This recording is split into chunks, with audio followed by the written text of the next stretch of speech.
би ч бас Монгол хүн шүү дээ. Тэгэхээр энэ Монгол гэдэг айлын мөнгө төгрөгийн замбараатай ариуч хямгч байдлаар зарцуулах ёстой гэж боддог. Зарцуулах юмдаа мөнгөө зарцуулах ёстой. Хэрэггүй гарын салаагаар гоожулдаг мөнгө байж болохгүй. Одоо энэ 25 оны төсөв орж ирэхэд би бол хамгийн түрүүнд дуурч ирсэн. За ийм төсвийг батлахгүй. Та нар хэтэрхий их алдагдaltaа, зарлагаа хэтэрхий хэсгээд байна. Энэ нь алтан үе хэлээд байгаа юм биш ээ. Би манай аав ээжүүгээ хэлж байгаа. Хэдэн төгрөг болоод ирэхээр энэ жилийн юм маань ингэ болох нь, энэ өвлийн юм маань болох нь, энэ хаврын юм маань болох нь айланднаас юм хүм зээлэхгүйгээр амьдрч харга байна уу гэж ярьдаг үстэй. Тэр агуулгаар л болоогүй байна л гэж хэлсэн. Тэгээ харин жавхлыг пэдэлж байгаа. Тэгээ сүүлд нь хөрсгөрн хэлэгч нэг 20 50-аад тэгээд тэрнийг хасчиж байгаа үз. Одоо би энийг л хэлэх гээд байгаа ард иргэд. Ерөнхийлөгч хоригдохоор хасаж болж байгаа үстэй.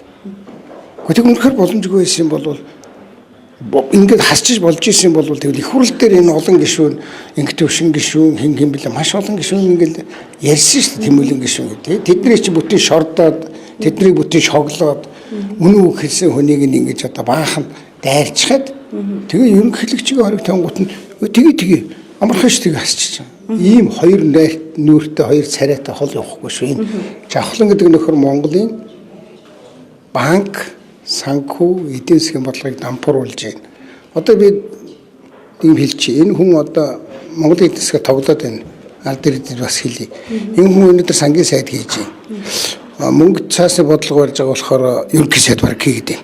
Тэр Монгол банкны ерөнхийлөгч хийж байна. Ягаад гэвэл бидний үед Монгол банкны тэргүүн дэд ерөнхийлөгчээр ажиллаж байсан хүн байхгүй. Ингээ хэлээд дутаа хийж болохгүй. Би нэг жишээ хэлчих гэж байгаа. Одоо өнөөдөр ингээ амьдрал авах хэцүү байгаа учраас 6% зээл хувийн банкны зээл өгөхөөр бүх аж ахуйн нэгжүүд баярлж байгаа шүү дээ. Цаана тэр хүн 6% хүүтэй зээл аж ахуйн нэгж авж байгаа мөртлөө төсвөөс 12% өгч байгаа. Үлдсэн 6-ыг л нөгөөдөгт үлж байгаа байхгүй. Тэгэхээр одоо Монгол банкны тэргүүн дэд ерөнхийлөг сангийн сайд болсон чинь банкуудыг тэтгдэг, банкны эрсдлийг багасгадаг.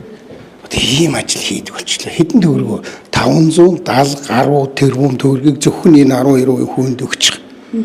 Тэгэхээр банк нь баяжиж ард иргэд нь аж ахуй нэгж ядуурахгүй. За бол